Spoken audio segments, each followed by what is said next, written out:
You know when you hear a song and it triggers a memory, it instantly takes you back to a particular person or place or moment. This podcast is all about that song and those memories. Welcome to That Takes Me Back, where we share stories that connect music and memories. We're your hosts, Cal and David. And Maya Sage. Did you know that there's a lot of our conversation that doesn't make the final episode? If you want to hear full, uncut interviews, you can join our community on Patreon. Our website is thattakesmeback.org. I had so much fun having a band in the studio. Yeah, the two-person band, Jason and Trevor, came in, talked to us. These are two people who grew up in the same small town together. They knew each other tangentially while they were growing up. Yeah, and it was just a really cool thing to reminisce as a band. It was also just really awesome to get, once again, an inside view of musicians. Yeah, how musicians come together. Yeah. Because Jason played a clip of a beat that he had made, and Trevor was hella impressed and decided, I'm going to write some rap over this. And then he did. Yeah. And Jason was like, hell yeah, man. Yeah. And then these people came together after knowing each other for a lot of years, but not intimately and at all. Yeah. And then now they're in a band and they're performing together. And they make really awesome music. Yeah. Check it out. It's great. It's a great combination. They're a powerful duo, those two. Yes. Yeah. Yes. Yeah, it was fun. We hope you enjoy listening, and we hope you check out their music, and we hope you go see a show of theirs. Yeah, Jason and Trevor. We are today welcoming the duo, Jason and Trevor. Yeah, thank you so much for being here, you guys. My pleasure. Thanks for having us. Yeah. Would you please tell us just a little bit about yourselves? Whoever wants to go first. Well, I am a Grand Junction native. I've lived here 37 of my 51 years. I've been playing music in one capacity or another for most of my life. Been a performing artist of some kind almost my entire life. Let's see, what else do I want to actually tell you? I think I'll just fast forward to Jason and Trevor, but let's hear a little bit about Jason's. I basically all of the same stuff that you just said, except I didn't get born here. I moved here when I was like a little kid. Oh, where are you from? I was born in Cheyenne, Wyoming. Oh, wow. Oh, wow. That's why you said got borned. Yep, it is. I got born by the creek, out there by the creek.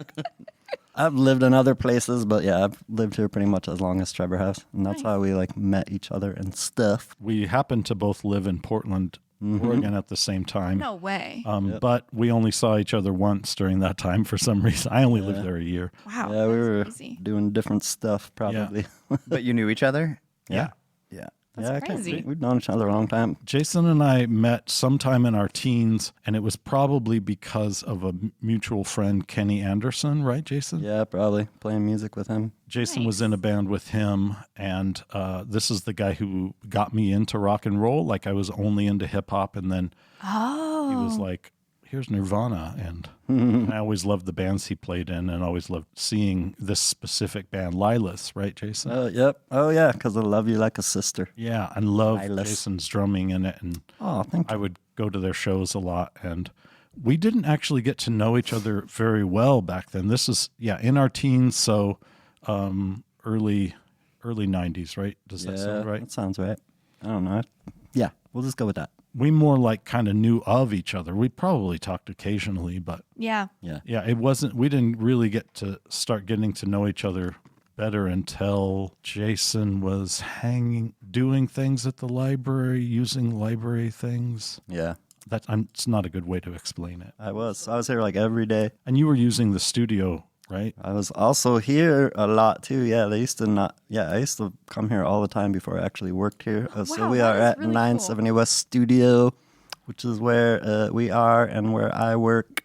We plug the studio big time Nice. on the outro of our podcast because we think it's really cool. Only I'm not allowed to say 970 West. Oh, Yes, it's 970 West Studio. yeah? Ooh, 970. And yeah, fast forward. Sorry, you grew up playing music too then? Oh, yeah. Playing since I was like 12. I've been playing in bands and stuff. So that's like Yeah. 80 years ago. Wow. And then, yes, when we finally both started working together here, he was in the studio recording with his other band, and I like accidentally showed him a beat that I made. I don't know, I can't remember why, but he liked it, and then he like automatically wrote like 3 or 4 verses and a hook way. or something like that. It just like went Oh. doing.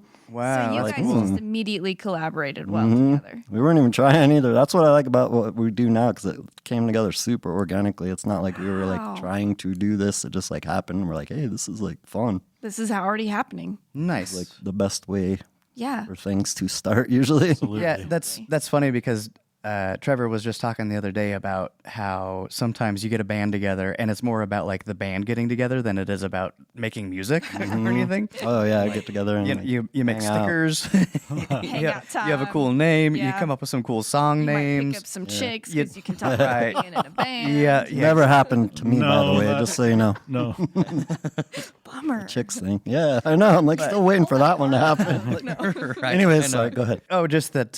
So this is kind of the opposite of that. That it started out like the music was organic and it was developed from the music and not from this idea of like, hey, we like each other, let's start a band. Yeah, or like putting an ad in the paper on Craigslist Right. or something and being like, I'm trying to do this thing, and then you gotta like meet 300 people and none of them I, work. It's I like, have done that, and it is interesting. like Yeah. we already knew that we were bros, Right. So, you know, it was like it was like organic. Yeah. It's very easy. Yeah, I didn't know that Jason was making hip hop beats.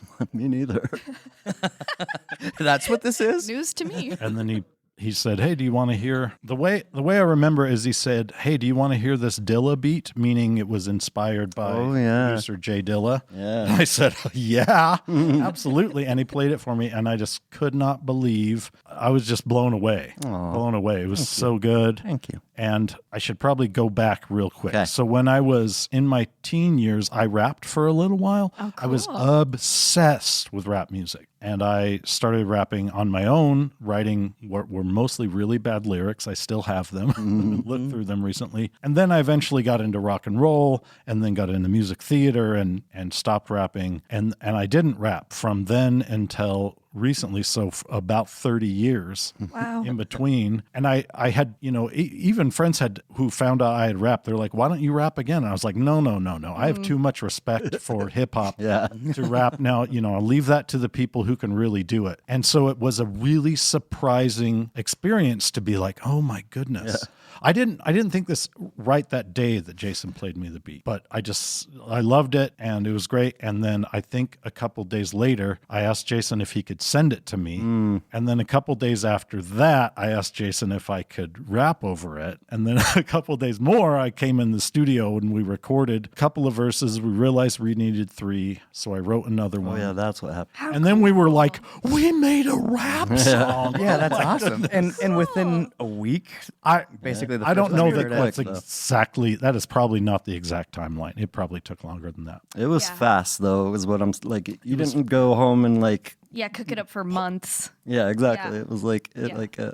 it came to us easily, which was good. Yeah. Awesome. And that was how things went pretty fast our first few songs. And we didn't even know what the project was yet. We were just having fun recording, not knowing, are we going to release these? Are we going to try to figure out to play them live? We weren't really thinking about, we may have been talking like, who, maybe, I don't know. What are we going to do? Probably awesome though, because then you're just doing what you're doing and you're just purely creating. Yeah. And you're not like getting ahead of yourself or like limiting whatever the song turns into. It's true. That is true. You're still probably thinking about the chicks though.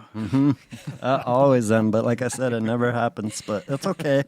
But So how long ago was this? 2.5 years, End of 23. 2 years. Awesome. But I feel like it's worth saying that like I was definitely not thinking that we were going to do it live, because I had never done anything like that live. I had always just played guitar or drums or whatever. Okay. Never tried to figure out how to like make beats happen live and stuff like that. So like So you had to totally figure it kind of out. learn a whole new medium almost. Like, wow. which is good because since I work at this studio, we had some of the stuff to do it, like the little wiki thing, the, like where you, it's like I'm doing this with my hand, but you can't Yeah. see it. It's like, Like the he's wiki. scratching like Yeah. a DJ. That's how, yeah. So I had never used one of those or anything, and I'm like, well, we probably need that. I think a big thing that appealed to us trying it live was that we were just going to have to bring electronics and that's it. Oh, right. You don't have to lug your instruments. You don't. I don't have an instrument, though. Right. You know, we expect the venue to supply my microphone because, man. especially being drummers, like drum kits are such a pain to Just haul gonna say, to gigs. especially being drummers.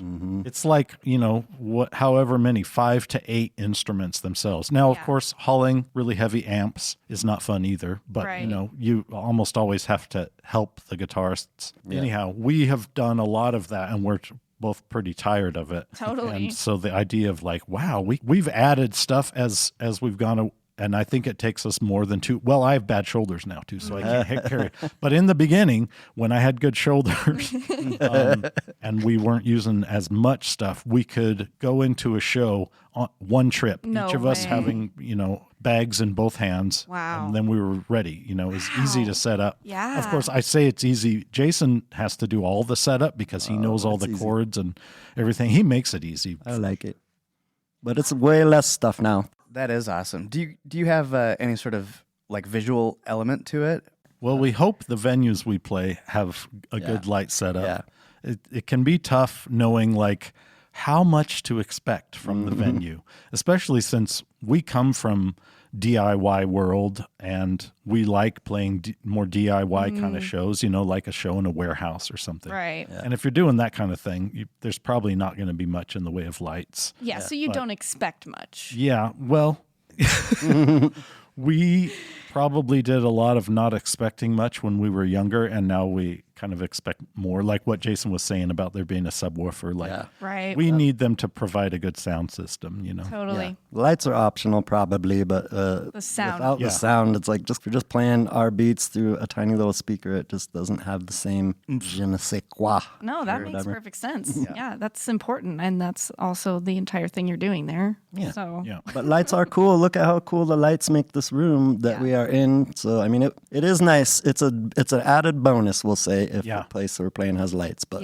not required probably. yeah. So, really quick, this is a long shot probably, but I was kind of wanting to ask just in case there happens to be a song that takes you both back. Do you have possibly a shared memory, like of, I don't know, like after you guys did a gig, somebody did a horrible rendition of a Beyonce song that's forever burned in your mind? Or I don't know. I was just wondering if there's a chance maybe you guys have a shared memory of a song. Well, we were talking about how much we both love Run DMC, and Run DMC was also one of the first groups that got us interested in listening to rap music. Neither of us could come up with like first Run DMC or song, An exact song. but there are probably a couple that we could both say were, you know, like a first rap song or a first Run DMC song, or both, that really grabbed us. But that would have been at the time that you didn't know each other super well, right? true. Back in your teens, is that right? True. Probably, yeah. because this for me would be like, I was probably like 12. It's around 86 or so. Is I that don't know. Around the same Math time for that. you, Jason? Do you Yeah. think? Oh, yeah. Probably hearing Run DMC. Yeah. Yeah. That's Cool. yeah. Should we go down that road, or should we? Because I don't know if we have anything that we have like totally shared. That's fine. I was just Right. Yeah, I like just that thought though. I'd ask. I'll keep that like Yeah. If you If you percolating. think of one, yeah, but keep it percolating because no, but I love maybe.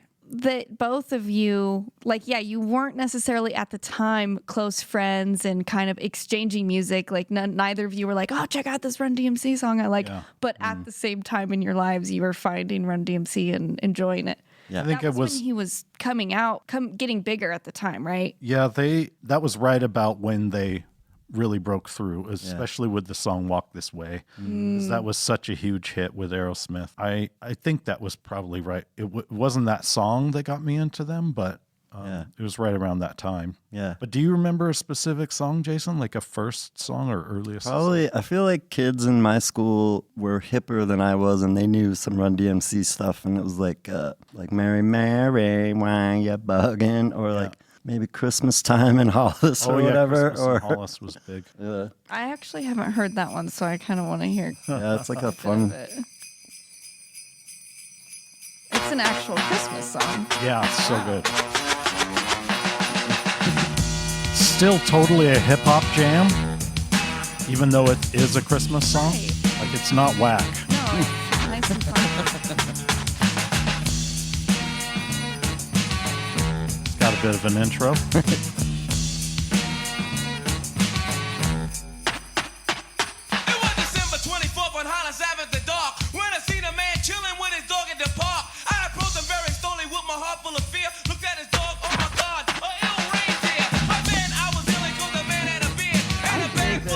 Yeah, so good. I'm going to have to add it to my Christmas songs that aren't annoying playlist. That aren't whack. I just checked it recently, and on streaming, it's still one of their most popular songs, like third or fourth, I think. Fun. Yeah, it's up there, 90 million.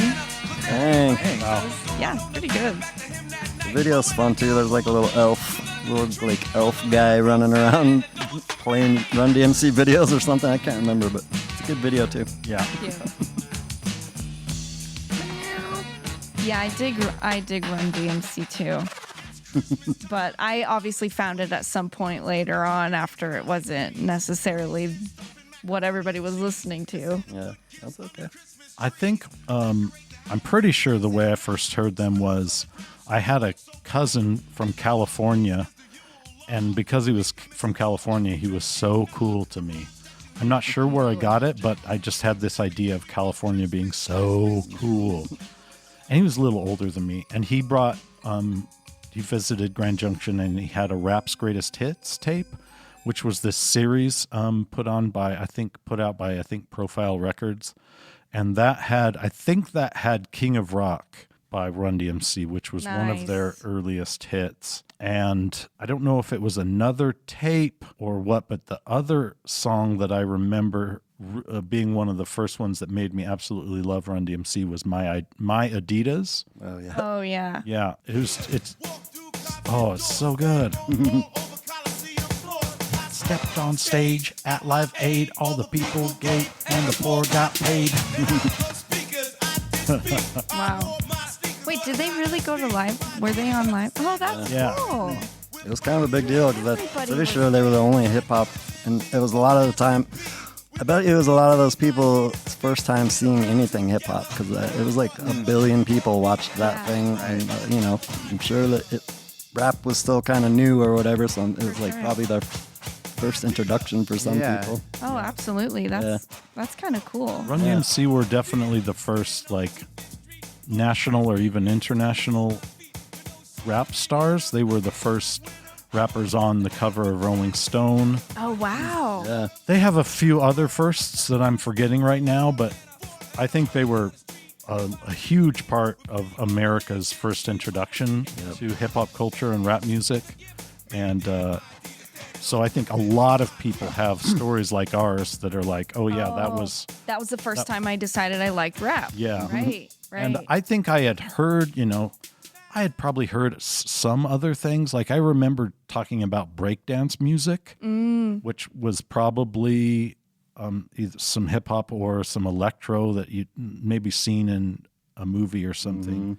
But I didn't really know what it was or understand or anything, or was that interested in it. But Run DMC was one of the first, if not the first, that was made me go oh, I really like this a lot. Oh my goodness, I want to know more about this and listen to more of this. So did that just really solidify for you that California was indeed the coolest? Yeah, I still, for a long time, thought of my two sets of cousins from other sides of the family who lived in California. And whenever they would visit, they would have cool clothes and cool secular music. Because they were even though they were raised Christian like me, they were allowed to listen to secular music more than I was, I guess. Anyhow. I still think of California as being a pretty cool place. That's fair. That makes a lot of sense, especially as a kid. I feel like I just literally picture surfer people. Right, you got the California. beach. I mean, no. I remember figuring out that some of those older movies that are in California, I finally realized that part of why their schools seem so cool and different is because they're in freaking California and their schools are half outdoors. Yeah. Oh, yeah. And I was like, oh my God, duh, but I didn't realize that that's why, up here in the north, all of our schools have inside hallways, Right. Yeah. It's Oh, weird. right. You enter the classroom from the outside, right? Yeah. There's, Yeah. yeah, there's big courtyards and Yeah. It's like you going to said, school there's in a motel. Yeah, Yeah. kind of. Yeah. A nice sunny motel. Yeah. I was just like, oh, well, that's why their schools always seem so cool in the movies. Right, totally. So do you, Trevor, have then a particular memory of, was this a tape that you were allowed to listen to at the time? That's a good question. Yeah. I don't think our parents had a rule that we couldn't listen to secular music. We just never heard secular music other than, at the time, if you walked into Kmart, you were going to hear Michael Jackson. There's just no way you could avoid Totally. hearing Michael Jackson somewhere. And it's not like your parents put earmuffs on you. No. And we actually did listen to a little bit of secular music in our house. Like my dad had the vinyl record of American Graffiti soundtrack, which is a really great compilation of 50s music. Yeah. Still some of my very favorite songs ever. Oh, wow. Yeah. It's got Wolfman Jack on it too. Oh, yeah. It's Hey, it's the Wolfman coming in. Let's play some Beach Boys now. Arr, whatever. yeah, he's the DJ in the movie. Wolfman. So no, my parents were, as far as I remember, my parents were cool once I started like getting rap tapes. And of course, when I first started, they almost never had any cussing on them. And then eventually I would start getting tapes that were more violent and more cussing. But I think I was careful about making sure I didn't play those where my parents could hear it. Okay. Yeah. So you did kind of know you were doing something a little taboo. Yeah. obviously. Oh, absolutely. Yeah. I knew it was totally different than anything in Grand Junction. Well, that's how I felt. At the time I figured no one else in Grand Junction is listening to rap. It's just me. Was that part of its appeal? Oh, absolutely. And this is a little bit embarrassing because I was totally exoticizing African American culture. Well, that's part of what the music industry relies on, if we're being honest. That's how that's a big part of what I think some of the bigger Black artists that became popular during those times. I think that's a lot of what their marketing was doing. So it's not your fault, is what I'm saying. I think some of that was happening a lot at that time. Yeah, record labels knew how they had to try to sell Black artists to white America for sure. Suburbia or whatever. But Grand Junction is a very white place. And it was even more so in the 80s. For sure. But yeah, that is definitely a reason that it appealed to me, that it felt like I was the only one who listened to it. And Definitely made you cool. yeah, right.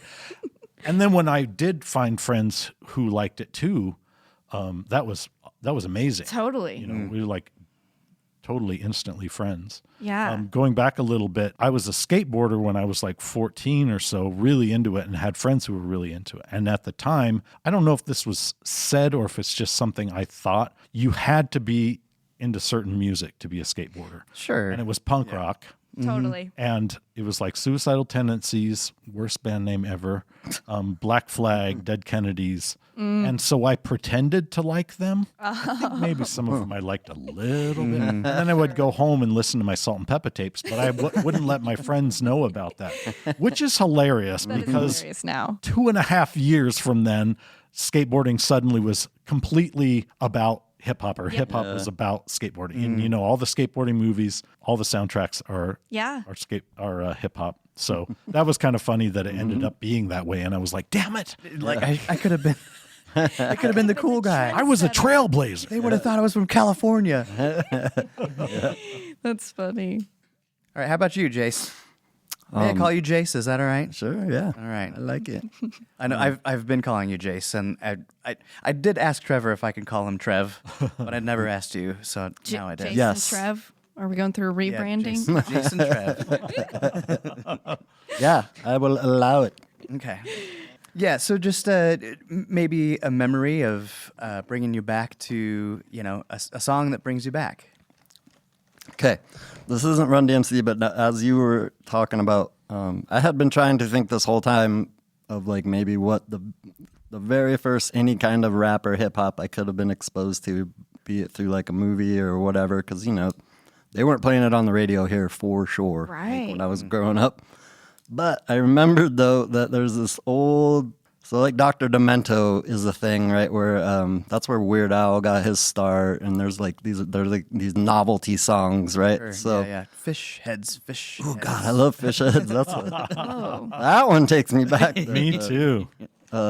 Yeah, Bill Paxton was in that by the whatever that band was called Dr. for some Demento? reason. No, the Fish Heads guys. Oh, the fish heads guys. yeah, the actor Bill Paxton.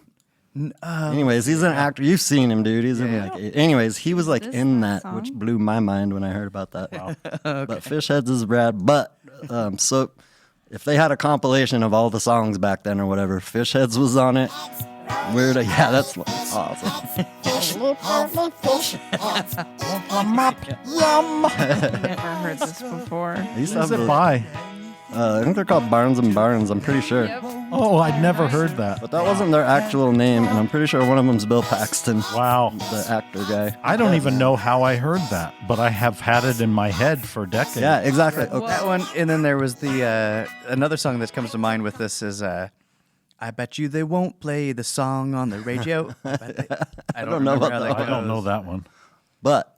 But anyways, this in the same genre or whatever, and it probably like around the same time there was like some, I don't even know who did this one, but it was a rap song, right? But it was John Wayne being rap guy, so it was like I'm at the Ponderosa rapping to the beat, and it's like so the hook is the da ha or whatever. That was probably like the first actual. I mean, it's not actually rap, No, right? that's But funny. like that's It was probably like the comedic rap that Yeah. was the first one you heard. which is probably like the first time I ever like actually heard any kind of like rap beat or anything because I was like 7 or whatever. But Yeah. I am vilified or whatever, redeemed because Biggie quoted that song in one of his. He's like, if you didn't know that song, you wouldn't know what the heck he was talking about. But he totally says something like da ha or something because he was like that, like he knew of that song. He when says was coming up. Rappin' Duke. Yeah, that's what it's called. Rappin' Duke. Thank you. I could not remember what it's I called. never picked up on The reason, because John Wayne's nickname was the Duke or whatever, so that's what it is. It's Rappin' Duke, but he totally, I don't know what song it is, but he goes like da ha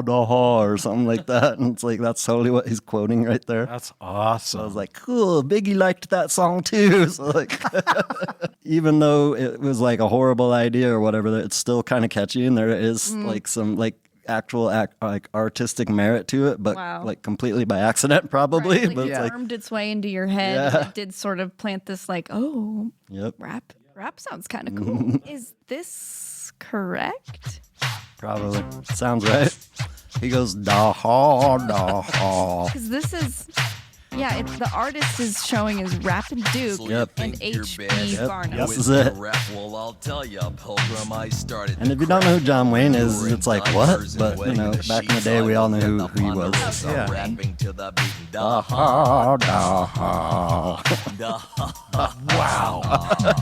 Sure, I See what I'm saying, though? Like, even though it was a parody and it's a horrible idea, it's still kind of but fun. Like, Yeah, it's catchy. It does have a. Oh, it's still dope in its own way. Absolutely. yeah. This electro beat is fresh. Yeah, I like it. It's got some scratching. Yeah. Yeah, I used to love this song, man. Did he ask his agent, like, is this going to ruin my image? Probably. Later for the cattle and rustling the cow. If I had a chance to do a repeat, you can bet your sweet dippy I'd be rapping to the beat. Da ha da ha.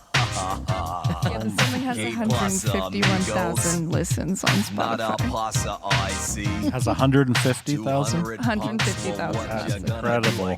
Yeah, he's got all the rest of his songs are like 1,000 listens. Oh, wow. I didn't even know he had other songs. By the Rappin' Duke. album, that's it. Wow. I did not. I just So you're thought. I right. didn't know. Somebody was just like, make a weird country rap thing, and it was like a one-off. And somewhere in their back pocket or in the studio or with their group, they had somebody that actually kind of knew how to make beats and stuff. Because like Trevor was saying, there's like the beat is actually It's pretty actually sick, good, yeah. electro and For 1985, like yeah. this is pretty fresh. Yeah, Yeah. it really is. So they had somebody that knew what they were doing. The name Probably of why the it sounds cool. album is Que Pasa. Really? I like that. I gotta look this up. That's awesome. There you go. Yeah, I had no idea he had other songs. I always just heard it on like Dr. Demento compilations and stuff. Wow. Yeah, pretty cool, funny, man. cool. Some deep cuts on the podcast Thank you for today. playing that. I hadn't actually heard it in a long time. Did it take you back? It did. It took me back to like grade school, and where people would like, you know, we were just kids. We thought that stuff was funny, man. Like Weird Al and that guy and the Fishhead song. We would like, Right. that's like, I don't know. Maybe it was just me and my friends, but we like loved that kind of stuff. Yeah, Run DMC. I mean, I'm sure that then the next step would have probably been that I saw it in a movie or something, because like, Yeah. I definitely did. Like I said, they weren't playing it on the radio. Maybe somebody at school liked them or something, but you know, I definitely had HBO when I was a kid though, and there was always movies like Break In or like Beat Street and like Crush Groove and all those stuff. So that's probably where I like started to see like actual real rap guys. Like, Yeah. That's cool. I've I did- definitely. It's just crazy to think about a time when you couldn't get your hands on a certain type of music. Oh yeah, I'm Right. old. Yeah, It was wild. It was wild back then, man. Yeah. You couldn't just like go pull it up on the Spotify. You had to like figure out Right. what it was and like find it and go get to the record store and order it. And, like, Yeah. yeah, Wild West with the Duke. it was. I think that you're probably one of very few whose gateway into rap was John Wayne. Yeah, the John Wayne like parody rap. Yeah. Weird, goofy stuff. Yeah. How could you not? Weird Al especially. I mean, I'm not gonna derail it, but he's like still amazing and he's still kicking butt. He was here Day, recently. yeah, yeah. Yeah. He was just here. He just played like Madison Square Garden or something too, like a full house or whatever. But you know, Wow. music like that. The Dr. Demento was like the guy with the top hat, and he's the one that all of that was kind of under his umbrella. All that parody music and like, yeah, we dig it. We dug it. Nice. Yeah, I love Weird Al too.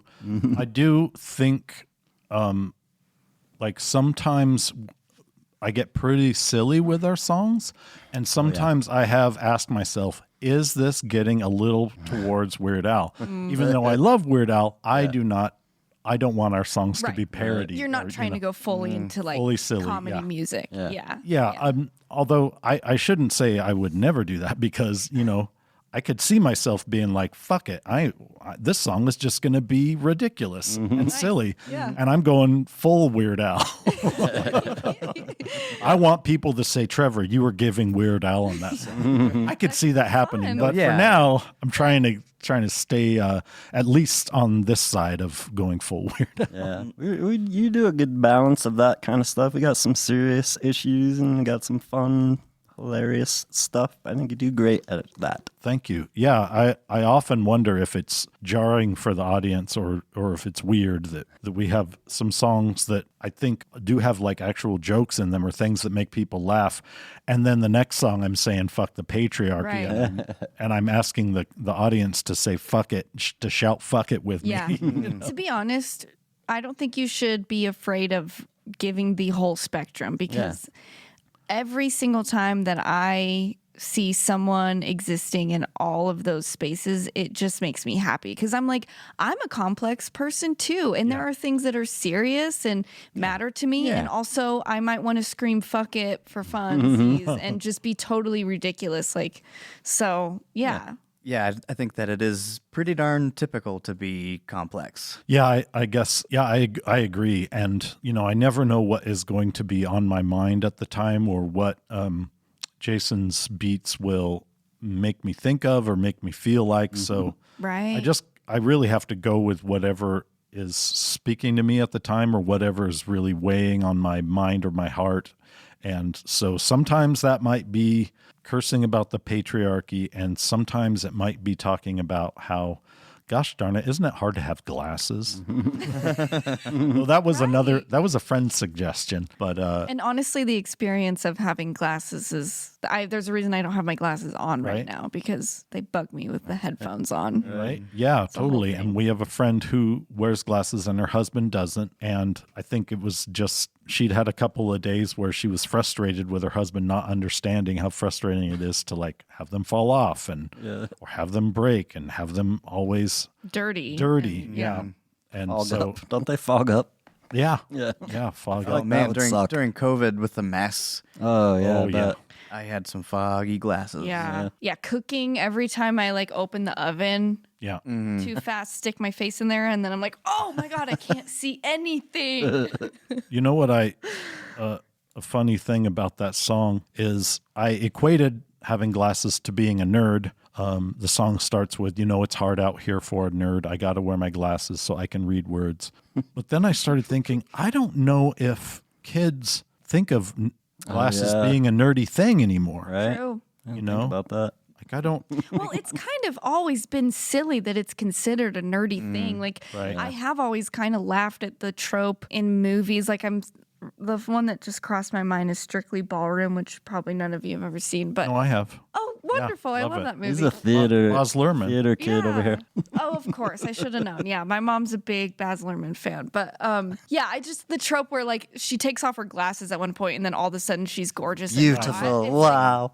okay. Yeah. Like, it's Wait, so she silly. probably also had a ponytail though and took that out. Yeah, She did, and shake then her she hair also out. like started the movie with like goofy clothes, and then eventually she's wearing the gorgeous dress. It's the whole Right, thing. but the anyway, glasses are a glasses major always part a of part it. of it, and it's so silly because Yeah. it's like. Yeah. But you're right. Yeah, I think it's not associated with that quite as much anymore. But still, the song translates, though. I think, you know what I mean? Yeah, and it's supposed Totally. to be lighthearted. Yeah. So can we hear it? Sure. Does that exist? Yeah. Yeah, how do you do pull that? it up How there? can I get to it? I think you can just Google Bandcamp and Jason and Trevor, hopefully. You heard it here, folks. So you'll probably need to go to the first songs. There's a little, I guess you could call it an album that's called something like The First Songs, that we just compiled all of our first batch of songs. Should be. I like that the whole thing started so organically and you didn't really have a direction and you started putting songs together and then your album is literally called just First Songs. Hey Jason, I thought I would record you a message with my idea for the tempo in the Glasses song. So my idea is that it's pretty slow. You know it's hard out here for a nerd. I gotta wear my glasses so I can read words. I gotta read words so I can know things and soak up all that the information brings through my eyes. The stank on the voice is so good, Jason. Jason put distortion on my voice, and I just love how it sounded. Yeah, it sounds good. And knock my glasses off my noggin. They fall to the concrete and break in 3 places. If I wear them broken, my friends will make faces. They call me a nerd, a dirty, ugly dork. Can I disagree? Please stick a fork into my eyes because I'm friggin' done. I'm saying wearing glasses isn't always fun. Oh, there's a Run DMC reference here because DMC wears glasses. Oh, yeah. Or did. Fly like DMC. Oh, it brings it back around to Run DMC there. Look at that. With a sample from Run DMC. Looking fresh and fly. Yeah, I like get what you're saying with the possibly illegal sample. Oh, yeah, they're all illegal. Sample. That's why we can't put out a real record, because it's like they all have samples that we would have to pay millions of dollars for. That's what I like doing, though. That's the fun part. Stuff. We have at least one other song that references Run DMC, maybe 2 more, and then we also cover a Run DMC song. So we like to show our Run DMC love a lot. That's awesome. Yeah. That makes sense. It's where you guys, yeah, it's the reason you're in a cool hip hop band right now. So But how many John Wayne references do you have? We're going to make We one might now. have to I'll sample sample that. that song. Yeah. I'll sample the Dahaw Dahaw.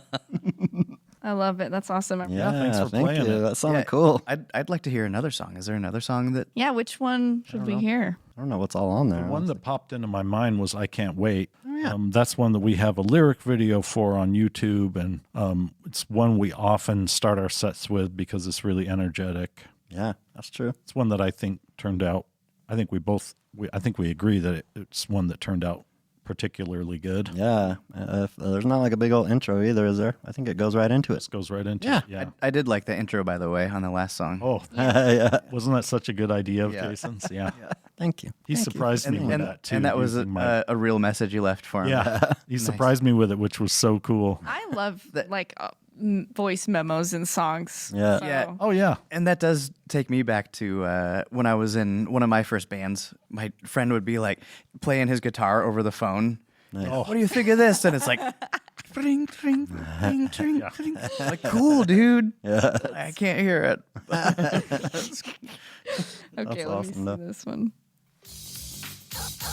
I can't wait. I can't wait. I'm impatient. I can't wait. Dude, I'm impatient all the that's a good one to kick it off with. Yeah. Can't wait for Yeah, it's a fun one to start. I like it. Other people seem to rate just fine, but they must not have anxiety. And all they want to do is silence me. I can't wait. I can't wait. When I want something, I don't want to wait for it. I can't wait. When I want something, I don't want to wait for it.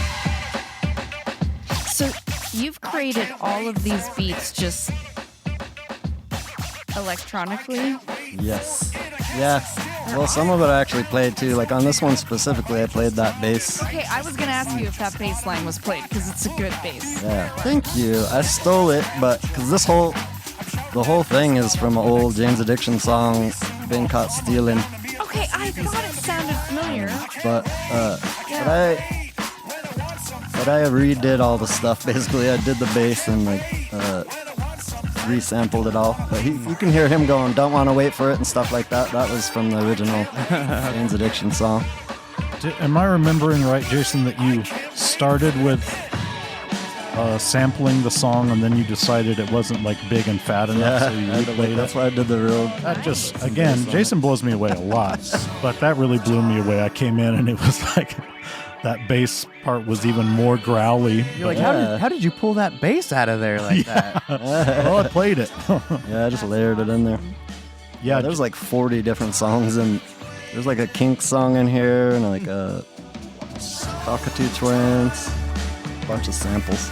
it's always fun to see if people will catch the references and stuff. Yeah, the new shoes, I can't wait. Yeah, totally. We don't get much of that, to be honest. People saying, "Oh, I like that one part was in that song," or "I caught that reference." Sometimes that's a good thing though, maybe. Oh yeah, yeah. It's just as a nerd, as a music nerd, it's neat when people catch them. Yeah. You know, Yeah, for they don't have to. And it's there for those that will catch it. Yeah. You know? So, Yeah. yeah. All of the samples are my friends, so I like putting them all in the song, and that's like the fun part. One of the fun parts for me. Yeah, for sure. But we'd never be able. That's why we'll never be able to like release an album, For probably. sure, yeah. I'm so glad that Jason's into samples because that's definitely my favorite kind of rap music is Yeah.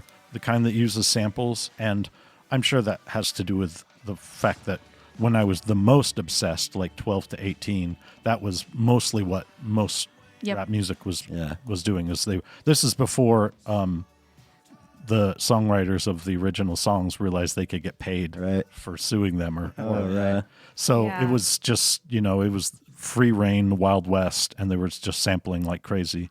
And that's just my favorite, just being creative. I mean, they're basically collage artists. They were taking something that already Yeah. existed and using it in this really different, really wild way. Yeah. And especially, it comes from, it really has a lot to do with the beginnings of hip hop where kids didn't have instruments. Right. And there's a whole backstory to that of like the schools getting music getting defunded, and so they didn't have instruments. I can't tell the whole history of that, but anyhow, it's something along those lines. But they had turntables and they had records, Right.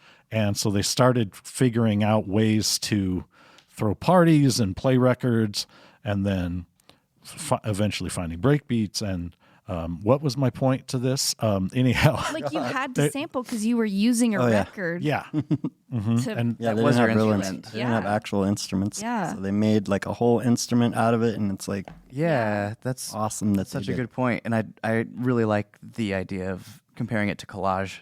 yeah. Oh yeah. yeah. Yeah. And then if you take the sampling thing and then like elevate it and then fast forward like 10 years or whatever, that's when you got like Beastie Boys, Paul's Boutique, Right. and De La Soul, 3 Feet High and Rising, which both of those albums would not be able to be made this day today because there's just so many samples on there that it would have cost like $1 billion to clear them all, which they didn't bother to do when they made those records. Or they're just Right. like, let's just do it. So like, there's even like a Beatles riff on a Dude, Beastie that's Boys song, crazy. which if the band would even let you use it, would be thousands and thousands, probably $1 million Yeah. or something Right. like that. But Wow. yeah, those two albums specifically are like, Okay, no wonder can't make why. those these days unless you're Yeah. a billionaire. No wonder why, first of all, they still have such a unique sound. And second of all, it was such a big fucking deal at the time. Yeah. I was not even alive at that time, but like my mom was on the podcast recently and she was talking about a Beastie Boys concert and just what a great fucking show it was. Yeah. And I was just like I bet. I've never seen picturing it. And yeah, that adds a whole nother layer to it, that like you're hearing these dope ass samples that you're not hearing in music anywhere else. So you leave a Beastie Boys show and you're just like blown away. Yeah. Anyway, I just wanted to ask you guys how it feels to sort of reminisce on kind of your beginnings of hip hop. Like, how does it feel to return to the time of like discovering this music for the first time that is obviously nowadays, like the stuff you listen to a lot, probably, and the type of music that you're creating now? Like, if you could talk to your young self back then, like, would you have ever pictured that, that you'd have a cool band, you'd be making cool rap songs? No, not at all. Not me anyways. I was metal, hard rock guy. After the comedy phase or whatever, it was all punk and metal and stuff after that. Not that I didn't like hip hop. I still like Public Enemy and all that stuff too. But I would you were just not, locked in with the rock and roll. would not have thought I would be like making beats. But I'm glad I am. I would say to young Jason, just try it. Just do it, man. Put down those drumsticks and your long hair. Everybody's doing it. What about you, Trevor? Yeah, that's an interesting thing to think about. I think once I got to the point where I was totally obsessed, and it was like I thought of it as my identity, but it really wasn't. And now I realize I was going through an identity crisis, which of course some, if not all, teenagers go through. I definitely was thinking very naively that this could be what I do for my life. That's kind of cool, though. Very, I think probably just in my own head. I don't think I probably even voiced that. I had a rap group, that's in air quotes, a rap group, because we didn't know what a rap group was. So like there were people in the group, we did not know what their contribution would be to the So this is sort of what we were talking about earlier, where you formed the group before you had any idea what the heck you were doing. Yeah, we had a name, and the guy who was the DJ and I did perform, I think 2 or 3 times, where he just played an instrumental on the turntable and I rapped over that. I'm getting off of the original question. What could if I were to go back and tell that guy something else, I would probably say open your mind to other stuff, because I also did not think that other music was cool. I had barely heard rock and roll or barely knew anything about it. So it was very easy to be like, rock and roll sucks. That's white people's music. That's funny that you guys kind of went opposite directions for that little time. But it's cool that Jason was able to be like, but rap is cool. I'll listen to Public Enemy. Whereas I was like, rock is not cool and I will not listen to it. Occasionally things would break through and I would listen to a little bit of music here and there that wasn't rap. I would probably tell him, it's okay to check out some other stuff. Some other stuff is cool. Yeah. I think probably the thing that would surprise that young me about what I'm doing now with rap music is that Jason and I are doing it on a local level, on a DIY level that is exactly what we want, exactly what we have fun doing. I think my younger self wouldn't understand why I wasn't a huge star. If I'm doing it at 50, then you've had all these touring the years, world. because of course that teenager had no idea about like the DIY world, the punk / indie world, where you aren't doing it for those reasons, and are doing shows where it's maybe all locals, or there's one touring band and you give most of the money to the touring band because they're trying to make a living off of it. Wow. That's the world we exist in for the most part now. Yeah. And we're mostly fine with that, Yeah. And that's what we think is cool. I'm fine with it. I like it. And if you look around at a lot of the bands who are playing live at bars and that kind of thing, they're a bunch of old dudes, who they just love playing, Right. And they've been playing guitar for 50 years, Yeah. and they're just out there because they love doing it, and they can look back at their teenage self who may have said we're gonna make it big, and their teenage self may be looking at them and saying, well, this doesn't count as big, but Yeah. I think for a lot of those guys, they're doing what they love. They're out there playing the music and just having a good time. Yeah, they're letting that carry all the value. Like there's so much value in doing it and in those spaces and interacting with the people that you live around. And I don't know, I personally would never be able to enjoy living like touring and just the lifestyle of having to keep up with it when you are that big brutal. Of a deal. It sounds like hell on earth to me. So I do think it would be cool for that kid. I mean, it might not be good for him, but it would be cool in a way to let him know, like, hey, your future self plays shows where people really love the music. Like people are cheering, people know your songs, people listen to your recordings. We play for pretty decent crowds. People, who saw our last show come to our next show because they want to hear our music again. It's not absolutely enormous. We're not talking about thousands of people, but we're probably talking about, a few dozen people. And that is a really cool thing. Absolutely. And that would be something that I think that teenager would be surprised to hear. Yeah. That reminds me that, so my wife had run into you the other night, and she said that her friend who was with her saw you there and was like, "Oh my God, that's Trevor from Jason and Trevor," and kind of fangirled. Wow. Yeah. I'm sorry I didn't get a meter. Trevor has fans. He has like all kinds of fans. And it's funny because a lot of times if people come up to me and don't know me, they'll call me Jason. Oh, yeah. That's funny. Which of course is chance. fine. But yeah, 50-50 chance. And also the name of our group is Jason and Trevor. So they might just be coming up, saying the name of our group. Because we have the Beginning of the name of our group. Yeah. But that's how the old school dudes did it, huh? The DJ would be like the first name, or like Eric B and Rakim or whatever. Yeah. They would put the DJ's name first. So I think that's why we did that. That's why you did that? I Yeah. like it. One of the reasons, definitely a throwback reference that I wanted to do, like DJ Jazzy Jeff and the Fresh Prince. Yeah. Cash Money and Marvelous. It's from the beginning of hip hop where at first it was just a DJ and the DJ was this big star. And then the DJ started having somebody come on stage with him so he could do the talking so that the DJ could just deal with the records and he didn't have to do the, how's everybody doing? Oh, I see Charlene out there. You're looking fly. Who's in the house tonight? Is Queen's in the house? Like a hype man. Right. Yeah. The And that's how it of a hype man. Yeah. they started, and then they eventually started rhyming a little bit. Yeah. So Wow. it's a throwback to that, putting the DJ first. Yeah. So you're the hype man. Yeah, basically, that's right. I also like that it's alphabetical, J before T. Yeah, and that's the other thing too. It just flows better. Sounds too. weird the other way.